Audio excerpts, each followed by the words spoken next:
welcome to Table Talks. I'm Adam Seath, lead pastor at Orange United Methodist Church. And I'm Kori Robbins, the associate here at Orange, and we are again so grateful that you have tuned in to listen and to hear from some really wonderful guests today on the topic of youth formation in the midst, in general, and especially in the midst of pandemic right now. We are excited to bring this conversation to life with two amazing guests. One may look familiar, and one is a friend of mine and an expert in the field of youth ministry. Dr. Kenda Creasy Dean is an elder in the Greater New Jersey Annual Conference, and she's also a doctor of youth ministry, of youth, church, and culture at Princeton Theological Seminary. She holds there the Mary D. Sinnott Professorship. In addition to teaching in practical theology, education, and formation, she works closely with the Princeton Institute for Youth Ministry and the Farminary. She may be able to tell us more about that. She also works with Kingston United Methodist Church there as well. So we are grateful. Thank you for being here. She's authored many books, which you can check out, and we'll share more about those. But we are just grateful that you have joined us. Thanks for being here, Kenda. I'm really happy to be here. So. We're also joined by Pastor Brad Inman. Brad is the youth pastor associate here at Orange, as well as Congregational Life, and he comes to us from Ohio, a graduate of Miami University, and also Gordon Conwell Seminary. And so we're so thankful to have Brad. He's been the amazing youth pastor here at Orange for the past 7 years, and he has done incredible work helping to form our youth. And Brad, it's having people like you in the lives of our youths that remind us of how important youth ministry is. In fact, when I look back at those that were influential in my life that helped shape my faith, I'm so grateful to be a part of a team with someone like you. And so thank you for joining us, both Brad and Kenda. And so I want to ask you, what motivated you to pursue ministry with youth, both vocationally and academically? Was there someone in particular that modeled that kind of ministry for you? Yeah, absolutely. So for me, like a lot of people, I kind of stumbled into youth ministry. I was really active in youth group when I was in, middle school and high school. But we changed our youth pastor between my sophomore and junior year. And I was really close with the old youth pastor, and the new guy who we hired, I was like, who's this guy? Come on. At first, I just didn't like him. And then the summer between high school and college, he offered me an internship to work at the church. And I said, oh, he needs my help. I'll do it. But over the course of that span, I got to know him. His name's Ryan Ozier. And I just learned so much from him. And I saw him both teach and live out the gospel in a way different than I had ever experienced before. And so he's really the person who modeled youth ministry to me. And then I felt called to youth ministry during my freshman year at Miami, and I said, okay, I guess this is what I got to do. And so I've been on that track ever since. This is so funny. I didn't realize we had the Miami University Alumni Association on this call here. 25 years apart, right? So yeah, we'll have to catch up on that. But interestingly, the guy who I have in my mind for this, and he's the person that I always cite for this or blame for getting into youth ministry, just passed away last week. And he had years ago asked me to do his funeral, which is a strange reversal, right, for your youth pastor to be the one asking. So none of that really happened because of pandemic, but we've been in touch as a result of, the shared ministry connection. And he stood with me when I was ordained as an elder, in fact. So I do blame, his name is John McLaughlin. I do blame him for getting me into this, but more, I also blame him for the perspective I think I have on youth ministry. We were part of, he actually wasn't the church youth leader, he was the conference youth leader. We had a very active conference youth ministry in East Ohio Conference at the time. And it was a crucible for leadership development, but none of us knew that at the time, right? But what happened was the Reverend John and the people who worked with him really believed that youth ministry was youth's ministry. And my memory is of them standing literally behind us in many cases, there as resources to draw on when we needed it. But it frankly never occurred, I don't think, to any of us that kids would not be leaders in ministry. Of course we were. We just thought, it's kind of like what you said, Brad. It was kind of like, well, obviously they need our help. So, here we are.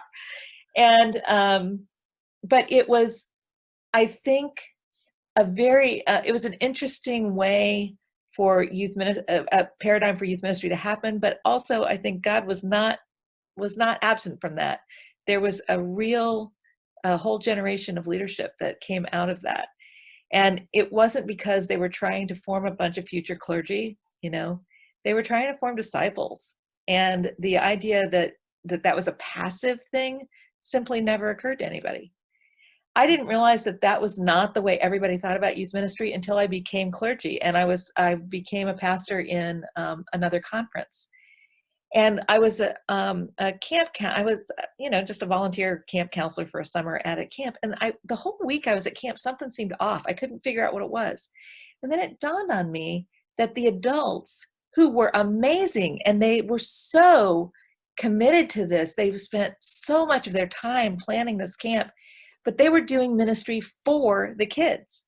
The kids were consumers of ministry. And it wasn't until then that I really realized, wait a minute, that was a different paradigm. I went back to preach at East Ohio Conference for something not long after that, and the kids invited me for Bible study where they were staying. And so would I come to do Bible study, I think is the way they said it. So I came prepared to lead a Bible study, and I walked in and the kid said, no, you sit here. It was clear that I was the most expendable person in the room. And, then I remembered, this is the way for a generation these people have thought about their young people as people. Anyway, so now let's just blame him. Well, Kenda, that's incredible. I would say, as a Methodist in Virginia, that was very much my formation as well. I never got asked, will you lead? I was just handed a microphone and said, lead. Mm-hmm. Yeah. And they were trying to form clergy, but inevitably they did. Yeah. So, and now we find ourselves in a completely different time and very exceptional times. What challenges are youth uniquely experiencing? I would ask, and being somewhat removed from that, as a millennial, youth are no longer millennials. They're, and what are ways or how are you connecting with youth while still physically distancing? So what are some unique challenges they face, and how do we overcome those challenges? Yeah. Brad, I feel like you should go first on this. Okay. Well, I think, first of all, it's important to realize that a lot of the challenges that they're facing are not unique to them. A lot of what we are feeling, what everyone is feeling, is exactly what they are feeling as well. Obviously, there are some things that are unique to them, but I think that's really important to realize that the same anxieties that we have, they have. I think one of the challenges that is unique to them, besides the obvious of being outside their normal rhythms of school and seeing one another and things like that, is they're used to adults pretending that they know what's going on. They're used to adults telling them that they have all the answers, even if they don't.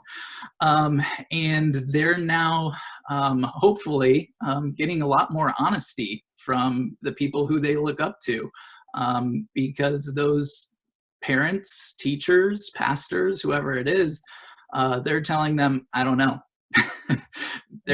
A lot of us, and I think that's a good thing. I think that generation as well sees through us a lot more than we like to think most of the time. So they're getting a lot more genuine answers as well, which is a good thing. But it's also difficult for them to have so much I think, raw uncertainty in front of them. Yeah. Yeah, I really appreciate that. And, you know, my contact with young people has been a little more removed. I've done a few workshops with teenagers since this thing has started. I'm not actively leading a youth group on a weekly basis, so my contact has been more sporadic on that. And in some ways through my kids as well, who are young adults. They're not youth, but they're, I think your point is well taken, Brad. And it's true in all ministry, right? That I always tell my students this, the big secret of youth ministry is that, you know, it's just ministry. Their youth are actually not a separate species. They are humans who are experiencing the human condition in really acute ways that aren't very well screened. Their filters aren't well developed. So we get it in a much more potent and kind of raw fashion, but the anxieties are similar. And I do think that one of the things that happens, and we know that this is true in other social crises too, that kids generally absorb the anxiety of the adults around them. They have their own anxieties, but a lot of it is trying to navigate being in a world with anxious adults who they have learned to trust and count on, and all of a sudden now have their own anxieties. And so you already know all this about the youth, but we know from studies about kids during the Depression that the way young people navigated their anxiety differed in terms of how old they were when the Depression hit. So kids who were elementary school age and younger tended to experience, they grew up with a lot of anxiety that they internalized, didn't know what to do with, and became fairly anxious adults. Kids who were teenagers during the Depression experienced, they could see the anxiety, but they had, you know, more cognitive equipment in place, and they actually experienced themselves as being able to contribute to help in their situation. So they grew up and had markedly more levels of resilience in terms of being able to stay balls and so on that were thrown to them. I'm curious about how this will play out in our own, in this generation, in part because we already have an anxious generation. Anxiety is one of the markers of adolescence right now. So I think the anxiety is real, and part of that anxiety we should not forget is not just, it's not for themselves. A lot of their anxiety is what happens if I am responsible for bringing this, for bringing something bad to happen on my family. You know, what happens if I hug my grandparents and then they get sick? Is it my fault? Do I have to live with that? The other two things that I think are, they're things that I'm trying to keep in mind as I'm working with teenagers. One is that they are experiencing really an unprecedented flattening of the world. And what I mean by that is the stuff that punctuates our time, the gatherings, the celebrations, whether it's for sad reasons like funerals or glad reasons like weddings, graduation events, things that are the punctuation of adolescence and frankly of all human life, are the things that have been canceled, you know? And so we have this kind of flat sense of our time, not just in a day, but, you know, in a season that is very, I think it's certainly unprecedented in my lifetime and in theirs. So that's one thing we have to keep in mind. And one thing that I'm realizing is how important it is to find other forms of punctuation, you know, for that. So I'm sure that you guys have experienced that in your congregation. The last thing I'll note is that they are, you know, they are tech natives, they are tech savvy, they're kind of, they are used to fixing adult tech problems, which is true, but they are also kind of, it's such a routine for them to be on Zoom, for example, because of school. And the monotony that goes with that, and the all of the things that American education values. One reason American education is the way it is, the reason we have public education as such a high value, is because we really value as Americans the social element of our gatherings. And our educational process is not just an intellectual formation, it's a social formation. And that's by design. The social part, which is the distinctive feature of American education, has been pretty much wiped out. And so now we have an educational model that doesn't really know what to do with these teenagers who are on the other side of the screen. We all experience that to a degree. Churches too, certainly the social gathering is a big part of our churches. And that's a loss. There's a lot of grief that goes with that, and as well as strategies we got to rethink. Yeah. And immediately when the quarantine came down and we knew that we were going to have to move to live stream worshiping, we have an 18-year-old senior in high school here at the church that reached out, and he already had been volunteering previously with our tech team and audiovisual stuff beforehand, but he immediately volunteered and came in, and without him and his assistance, we would not be able to do what we do on Sunday mornings. And he was spending so much time here, we ultimately made a decision and hired him as a church communications intern. Well done. So, yeah. It's been great, and we're so thankful for his gifts and his willingness to serve in that way. And as you talked about all of those, the flattening, all those things that are being missed, it grieves my soul for our youth, for all the things that they're missing, those benchmarks, the sports, the proms, the graduation, whether it's from middle school to high school or high school to college or whatever is next in life's journey. And it makes me want to ask both of you, because Brad, you're doing some of this here at Orange, but what are some of the ways that churches, youth leaders, even parents can encourage and be present and support our youth as we navigate our way through all of this?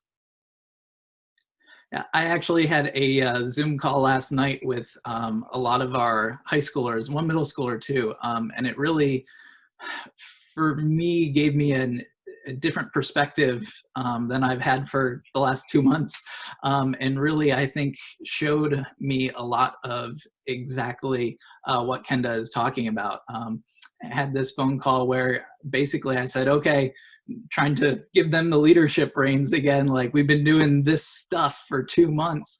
How have you been feeling about it? How's it going? They talked around this sort of flattening, and that they're feeling that. That's absolutely something that they're feeling. And I think for adults, in some ways, the flattening has been helpful because it gives us better perspective to look at our lives. And especially a lot of our younger teenagers don't yet have the tools to be able to handle that kind of perspective. Right. So it's not as helpful. It's just kind of scarier. So that's one thing that became very obvious. Another one having to do with the idea of them always being in technology is that I know Pastor Adam, just yesterday, 2 days ago, you were talking about your Zoom fatigue and how you're just so tired of being on these calls. And for the longest time, technology has been the place of retreat for our students. They pull out their phones because that's the way that they kind of protect themselves, and it's just what they do. And now they need an escape from their escape, because they're also feeling that fatigue. And going back to the markers along the way that are really helpful to see, the days passing, to see the weeks passing, to have those milestones of, okay, life is moving on, even though it's kind of staying the same. Those have become more difficult because the ones that were working for the first month of quarantine have started to wear themselves out a little bit. We've been having weekly Sunday night live streams through YouTube. And the feedback that I got last night was, yeah, they were really good. And I get so excited for youth group, and I spend my week looking forward to Sunday night. And then while I'm there, it's great. And then it's gone, and it just wasn't as good as being in person. So I feel let down and more depressed than before. And so it's really hard because a lot of the things that we've started to do and have started to establish those great milestones or markers, they've started to show themselves that they are a little emptier than they could be if they were in real life. Yeah. That's so well said. I mean, well, I'm trying to actively figure this out for my own students, but I'm learning it from teenagers, I think, that how important bodies are. I mean, first of all, let me say this. It's a really good thing to have a doctrine of the Holy Spirit right now, because the Holy Spirit is connecting us without our bodies. So that's a great thing. And the challenge is, how can we be incarnational? How can we embody these relationships? In a way that now we're in two-dimensional space, right?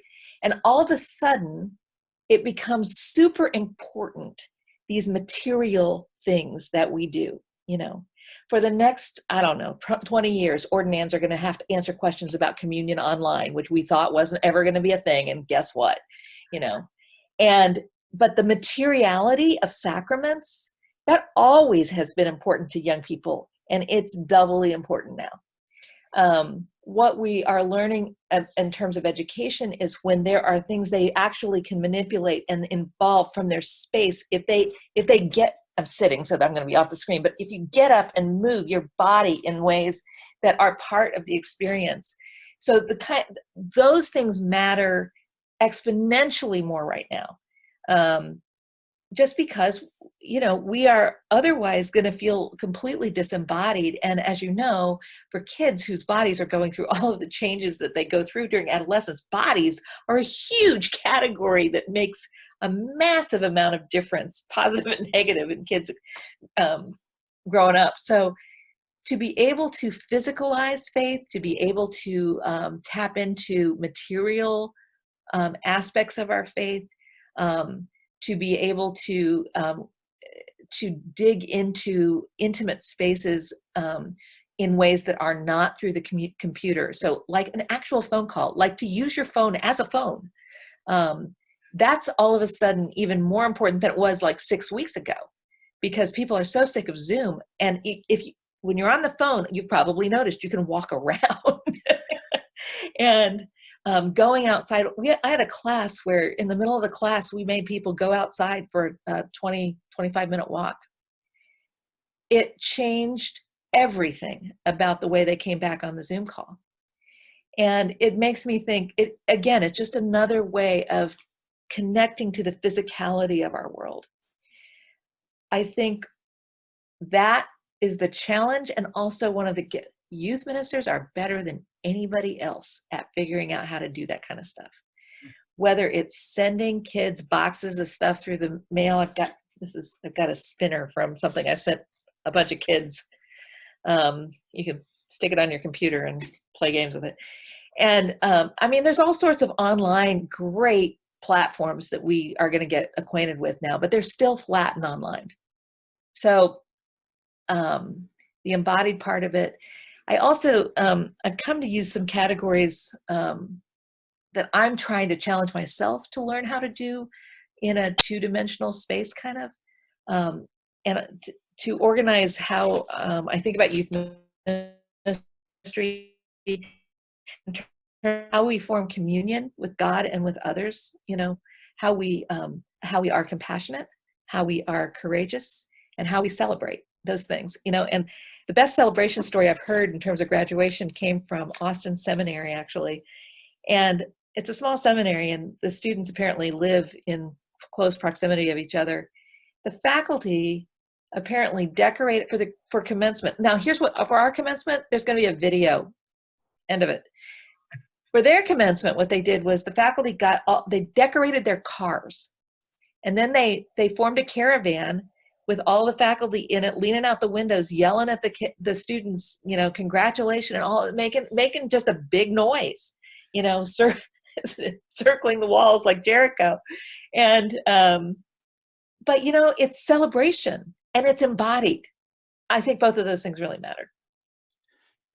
Yeah, absolutely. I love what you talked about spirit too, because I feel like our students they're understanding now better than ever what it means to, cry out to God in their own minds. Yeah. So a lot of the language that we use that sometimes they have trouble grasping because it's not corporal, Right. They're starting to realize because they're almost trapped in it. And so those ways that we can give body to life, it allows them a break from that. So yeah, I totally agree. That's great. This has been some great information, and I'm so thankful for y'all sharing so much of your time with us this evening. Pastor Kori, do you have any last questions or comments to offer? So sorry, just a deep thanks and appreciation for you both to take some time and share with us your passion for youth ministry. I know that it has been so formative in my life, and I'm so grateful for professionals and passionate pastors like you both who take the time to invest in our youth, because they're not just our future, they're our present, they are ministry. So Yes. thanks for having us. Well, how about one last word? I know you spoke about that graduation. Is there any recommendations we might offer as a word to support our graduates, that benchmark that has been flattened for so many? Brad, do you have things that you're cooking up? Oh, I have a lot I'm cooking up, but I don't know if any of them are listening or watching. So I'll speak in some generalities. I think it's really important to give them something tangible. That making a video is great, and then maybe our normal world, our video would be the thing that they love the most. It's not going to mean as much. So if we can give them something tangible, but also to help them realize how big their church family is. Yeah. To help them realize the amount of people who care about them, and how real that love is. If you can find different ways to draw on your youth ministry team from the people who are in no way whatsoever connected to youth ministry, but in some way have built a relationship with your graduating students over the years in other ways, reach out to them, see how they can be involved. I love that. And I'm learning to kind of reintroduce old school kinds of communication, right? So there is research that shows that the number one way to help markedly alleviate loneliness for a teenager is a phone call, just a phone call. And I think the same is true for celebrating them, to have. Now, I also think a card blizzard would be a great idea for graduation. Just inundate them with mail. They haven't gotten mail in 17 years, so make up for it, right now. But I agree that the tangible acknowledgement matters a lot. It probably matters more that it is not something that, you can buy it, but something that's very specific. It doesn't have to be luggage or anything like that. It doesn't have to be traditional graduation gifts, but something that says, I'm remembering you. I remember that this is massively important. A phone call, mail. I also think what's going to be something that we need to keep in mind as congregations as we form high school and college graduates in particular. The job market is fierce and scary as anything right now. One of the benefits that congregations have are social networks.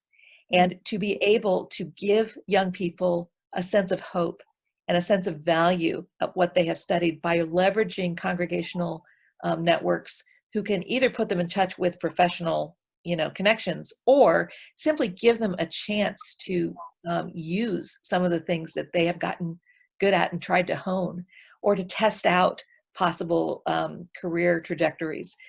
Just to remember that they are in limbo, and to throw them a lifeline that says, hey, I notice you, and I notice something that you're good at, I think is going to matter a lot in the next few months. That's a great suggestion. Thanks so much for that. And so grateful for the gifts that you both have shared with us today. And I know that it's meant a lot to me. And I'm sure that any of the viewers that have watched this will get a lot out of it. So thank you so much for your time, and asking that God would pour out his blessings upon you all in the midst of these uncertain, unprecedented times. So thanks for being with us today.